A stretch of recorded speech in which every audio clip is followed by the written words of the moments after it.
हिरण्याक्षे पुत्री प्रवरवपुषा देव भवता हते शोकक्रोध ग्लपितधृतिरेतस्य सहजः हिरण्यप्रारम्भः कशिपुरमराराति सदसि प्रतिज्ञामातेने तव किल वदार्तं मधुरिपो विधातारं घोरं सकलु तपसित्वा न चिरतः पुरः साक्षात् कुर्वन्ने सुरनरमृगाद्यैरनिधनं वरं लब्ध्वा दृप्तो जगदिकपवन्नायकमिदं परीक्षुन्दन्निन्द्रादे हरत दिवं त्वामगणयन्ने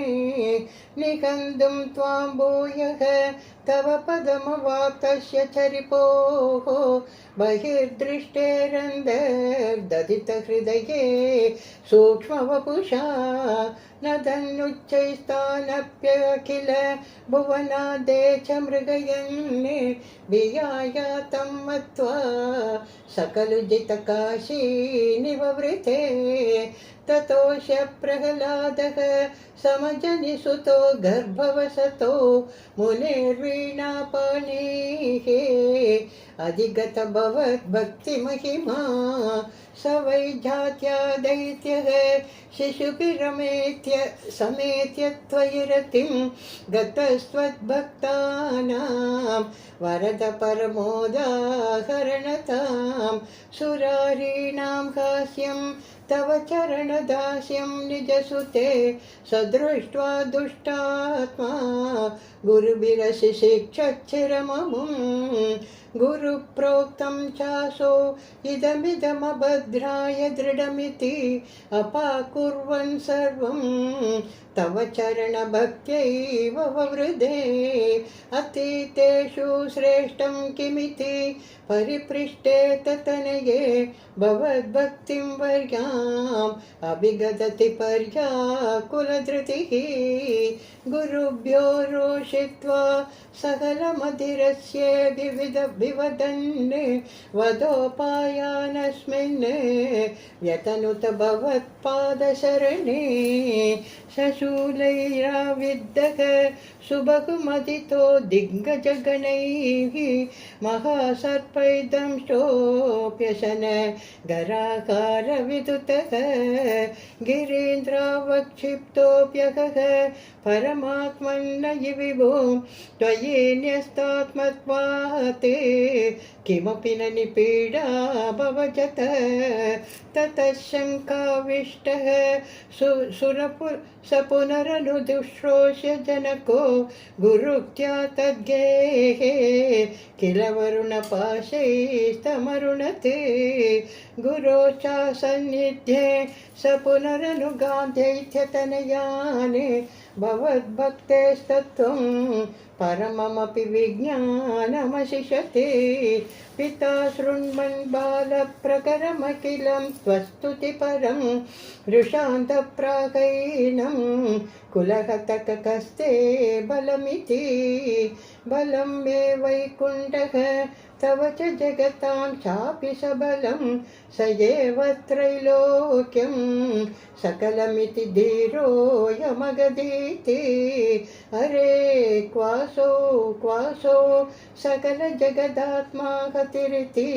प्रबिम्बेमस्मन् स्तम्भं चलितकरवालोदितिसुतः अतः पश्चाद्विष्णो न हि वदितुमीशोऽस्मि सहसा कृपात्मन् विश्वात्मन् पवनपुरवासिन् मृडय माम् स्तम्भे घट्टयतो हिरण्यकशिपोः कर्णौ समाचूर्णयन् आगूर्णजगदण्डकुण्डकुहरो घोरस्रवभूद्रवः श्रुत्वा यं किल दैत्यराजहृदये पूर्वं कदाप्यश्रुतं कम्बः कश्चन सम्पपात चलितोऽभ्यभोजभूविष्टराते दैत्ये दिक्षु विसृष्टचक्षुषि महा सम्भ्रम्भिने स्तम्भतः सम्भूतं न मृगात्मकं न मनुजाकारं वपुस्ते विभो किं भीषणमेतदद्भुतमिति व्युद्भ्रान्तचित्ते सुरे विस्फुर्जद्धवलोग्ररोमविकसद्भस्मा समाजृम्भतः तप्तस्वर्णसवर्णगूर्णदतिरुक्षाशं सटाकेसरप्रोकम्भप्रणिताम्बिकुम्भरमगो जेयातवेदं वपुः व्यातव्याप्तमहादरी सकमुखं खड्गोग्रवल्गन्महाजिह्वा निर्गम दृश्यमानसुमहां दंशायुगोड्डामरम् उत्सर्पद्बलिभङ्गभीषणघनुं हृस्वस्थवीर्यस्तर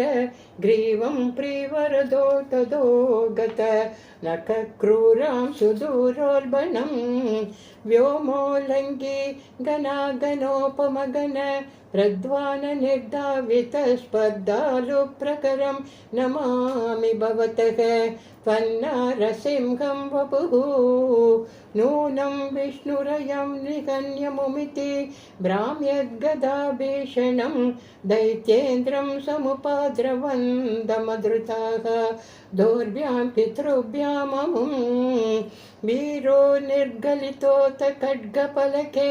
गृह्णन् विचित्रश्रमान्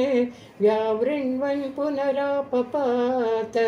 भुवनग्रासोद्यतं त्वामहो भ्राम्यन्दं दिथिजादमं पुनरपि प्रोद्गृह्य दोर्भ्यां जवात् द्वारे तोरुयुगे निपात्य नकराने व्युत्थाय वक्षोभिः निर्बिन्दन्नदिगर्भनिर्भरगलत् दत्राम्बुबद्धोत्सवं पायमुदैरयो बहुजः सिंहारवाने त्यक्त्वा तं हतमाशु रक्तलहरी सिक्तो न मद्मर्षिणि प्रत्युत्पत्य समस्तदैत्यपटलीं चाकाद्यमाने त्वयि भ्राम्यद्भूमिविकम्बिताम्बुधिकुलं व्यालोलशैलोत्करं प्रोच्छर्पत्कचरं चराचरमहो दुस्तामवस्थां ददो तावन्मांसवपाकरालवपुषं घोरान्ध्रमालाधरं तामद्ये समभीष्य रोषमुषितं दुर्वारगुर्वारवम् अप्येतुं न शशाक कोऽपि भुवने दूरे स्थिता भीरवः सर्वविरिञ्जवासवमुखाः प्रत्येकमस्तोषथ भूयोऽभ्यक्षत रोषधाम्नि भवति ब्रह्माज्ञया पालके प्रह्लादे पदयोर्नमत्यपभये कारुण्यभाराकुलः शान्तस्त्वं करमस्य मूर्ध्नि समदाः स्तोत्रैरदोद्गायतः तस्या कामधियोऽपि ते नितवरं लोकाय चानुग्रहम् एवं नाटित रौद्रचेष्टित विभो श्रीतापनीयाभिधश्रुत्यन्त स्फुटगीत सर्वमहिमन्ये अद्यन्तशुद्धाकृते तत्तादृङ्निखिलोत्तरं पुनरहो कस्त्वं परो लङ्घयेत् प्रह्लादप्रिय हे मरुत्पुरपते सर्वामयात् पाहि मां प्रह्लादप्रिय हे मरुत्पुरपते सर्वामयात् पाहि मां प्रह्लादप्रिय हे मरुत्पुरपते सर्वामयात् पाहि मां सर्वत्र गोविंद नाम संकीर्तनम गोविंद गोविंद. அது 2